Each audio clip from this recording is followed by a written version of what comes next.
Renault Mobility, location en libre service 24 heures sur 24, 7 jours sur 7, vous présente votre magazine.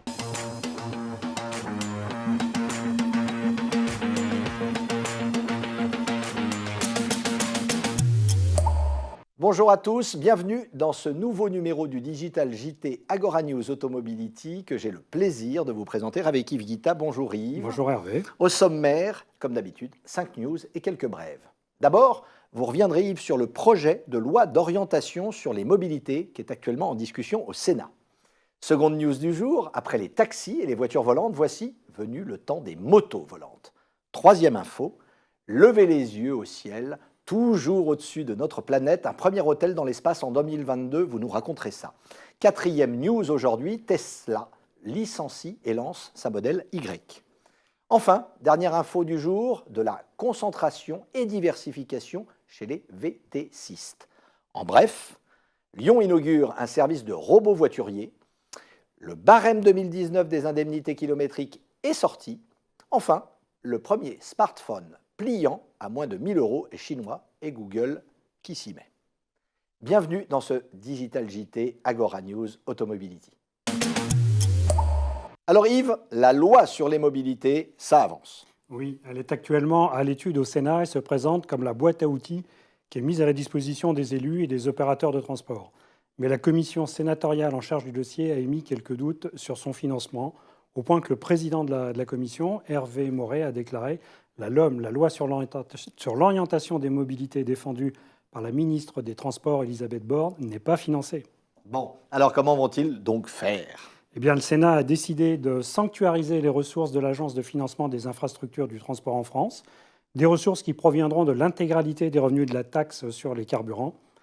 Et le Sénat a également déplacé au début du texte un article 30 qui, lui, était consacré à la programmation des investissements de l'État dans les transports pour les 10 prochaines années. Une programmation qui privilégie les transports du quotidien et l'entretien des réseaux existants. D'accord. Et quelles sont les étapes à venir ? Alors, le vote sur l'ensemble du texte se fera le 2 avril prochain, puis le projet de loi ira devant l'Assemblée nationale avant une adoption des textes définitifs prévus normalement en juillet. Donc à suivre. Ok. Seconde news, aujourd'hui, les motos volantes sont aussi d'actualité. Et oui, après les taxis et les voitures volantes, voilà qu'apparaissent les premières motos volantes. Les deux projets connus sont développés de part et d'autre de l'Atlantique. Quel suspense. Et où ça plus précisément ? Alors, aux États-Unis tout d'abord, et plus précisément en Californie, où la société Jetpack Aviation propose en précommande sa moto volante Speeder. Soulevée par 4 turboréacteurs, en fait des mini-turbines, l'engin décolle à la verticale et auto-stabilisé et pourra évoluer à plus de 240 km/h en vitesse de pointe. Conçue à l'origine pour des applications militaires, la moto volante se destine également au grand public fortuné. Oui, je pense que ça ne va pas te donner. Racontez-nous le second projet, Yves. Eh bien, on le doit à la société française Lazaret, qui a conçu un engin tout droit sorti d'un film de science-fiction. La Lazaret 496 est une moto volante homologuée pour la route. Elle est également capable de décoller à la verticale et son format n'est pas du tout conventionnel. Elle dispose de 4 roues, d'un moteur V8 Maserati et de 4 turbines. Le tout pour une puissance d'environ 1300 chevaux. D'accord, et ces données, ça a un coût, ces petits joujoux ? Oui, la Speeder américaine est disponible déjà en précommande avec une avance de 10 000 $ pour un prix final estimé à 380 000 $. La Lazaret, de son côté, devrait coûter pas moins de 96 000 € et sera présentée à Dubaï en octobre prochain. Alors moi, j'aurais dit 496 000 €, Yves. Mais je dis ça, je dis rien. Troisième news du jour, passer quelques nuits en orbite serait donc bientôt possible. Oui, OrientSpan est une start-up américaine qui souhaite mettre en orbite une station spatiale entièrement dédiée au tourisme. Positionnée à 300 km d'altitude, en orbite terrestre basse, donc, elle pourra accueillir 4 touristes et 2 pilotes. Alors on part pour combien de temps et on y fait quoi, Yves ? Alors les spationautes passeront une douzaine de jours dans cet hôtel d'un nouveau genre. Grâce à leur casque de réalité virtuelle, ils pourront simuler une marche sur la Lune ou bien une sortie dans l'espace. Des activités sont également prévues comme la culture des végétaux pour l'alimentation de l'équipage et différentes expériences afin de les plonger dans le scaphandre d'un authentique astronaute. Vous nous faites rêver. Vous faites quoi ce soir, Yves ? Plus sérieusement, à quel coût, là aussi ? Alors l'expérience unique va se payer au prix fort. Il faudra débourser, tenez-vous bien, pas 7 €, mais 7 75 000 pour ces 12 jours dans l'espace. Un tarif comprenant les 3 mois d'entraînement nécessaires au voyage, l'aller et heureusement le retour, la nourriture et l'utilisation de la cabine de 42 mètres carrés à partager avec les 3 autres touristes.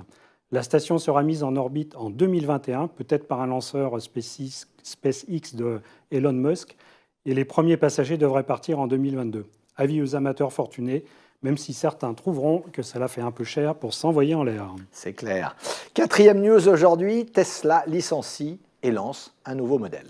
Oui, moins drôle. Après s'être séparé de 9% de ses salariés en 2018, puis 7% début 2019, Tesla a amorcé un nouveau plan de licenciement portant cette fois-ci sur 8% des employés. Une décision qui fait suite à l'annonce fin février de la fermeture des boutiques au profit des ventes en ligne pour sa Model 3. Sa Model 3 standard à 35 000 $. Mais devant la chute de l'action et les manifestations de certains clients, le constructeur a été obligé de faire marche arrière et seuls 20% des boutiques devraient finalement fermer, avec une majorité de ventes en ligne. Et dans le même temps, le modèle Y est donc présenté. Oui, la Model 3 premier prix n'est toujours pas disponible chez nous, mais ça n'a pas empêché Elon Musk de présenter sa Model Y. En fait, un SUV compact sur la base du Model 3 avec 10% de pièces en plus, donc 10% plus cher. Déclinée en 4 versions de 370 à 480 km d'autonomie, la Model Y devrait coûter environ 40 000 $ et sera commercialisée en 2020. C'est noté.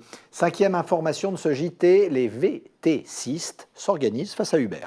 Et oui, après chauffeur privé qui est devenu Captain, pour être international, début février, c'est au tour de Taxify de changer de nom pour devenir Bolt, comme Usain Bolt, qui est aussi le nom déjà utilisé par la société de son service de trottinette électrique présente à Paris depuis septembre 2018. Et la société d'origine estonienne compte bien désormais proposer de nouveaux modes de transport individuels et des liaisons avec les transports en commun. Que font les autres, notamment en France ? Alors, le CAB, Allocab, passe des accords de transfert client avec des plateformes étrangères. Et en France, les plus petites sociétés comme Allocab, Le Cab, Snapcar, Chauffeur Privé ou Marcel se sont spécialisées dans le B2B, en verrouillant leur marché avec des contrats passés avec les entreprises. Ça leur permet également de fidéliser leurs chauffeurs. Et comment Uber réagit-il à tout ça ? Uber, pragmatique, s'est lancé sur le marché du B2B et veut tout simplement devenir une plateforme multimodale de transport. Le VT6 a ainsi investi dans les trottinettes électriques de Lime, racheté les vélos électriques de Jump l'an passé. Uber propose également plusieurs itinéraires de transport en commun et compte bien dans un futur proche offrir la possibilité d'acheter un titre de transport depuis son application. Le tout en travaillant également sur les véhicules autonomes et les taxis volants. Dans le multimodal, tout est dans tout et réciproquement. Eh oui. Merci Yves. 3 brèves de fin de JT. Donc, Lyon inaugure un service de voiturier robot. Et oui, fini le stress du parking à l'aéroport puisque le robot Stan s'occupe de garer votre voiture. Lyon-Saint-Exupéry, l'aéroport local, vient en effet d'embaucher 4 nouveaux employés au profil atypique. Il s'agit de robots voituriers conçus par la société Stanley Robotics. Il suffit de réserver sa place sur Internet et de déposer sa voiture dans un des 12 box disponibles à l'entrée du parking. Le robot vient récupérer la voiture puis la stationne. Pour le moment, 500 places sont disponibles, mais l'objectif est de passer à 2000, puis 6000 places. Impeccable. Le barème des indemnités kilométriques 2019 est enfin paru. Oui, attendu par l'ensemble des salariés et puis des services comptables pour éditer les notes de frais, le barème annuel des fameuses IK est paru au journal officiel. Si les montants n'ont pas beaucoup évolué pour l'auto et la moto, en revanche, c'est dans les 2 plus petites tranches qu'il a été relevé. 10% pour les 3 chevaux fiscaux et plus 5% pour les petites citadines. Un barème que vous retrouverez naturellement sur notre site à la rubrique fiscalité. Enfin, 3e brève du jour, le premier smartphone pliant à moins de 1 000 €. Oui, on a pu voir au Salon de Barcelone les premiers smartphones pliants à plus de 1 500, voire plus de 2 000 €. Xiaomi, le constructeur chinois, nous annonce donc son smartphone pliant à 999 $ pour les États-Unis et 999 € pour l'Europe. Un prototype fonctionnel qui se plie en 3 existe déjà chez Xiaomi. À noter que Google est également sur le coup en travaillant sur des écrans pliables avec des brevets déposés pour des écrans pliables en 3 et reprenant la forme de la lettre Z d'art. Waouh, comme Zorro. Voilà. Bon, merci à tous pour votre fidélité et rendez-vous dans 15 jours pour notre prochain Digital JT début avril.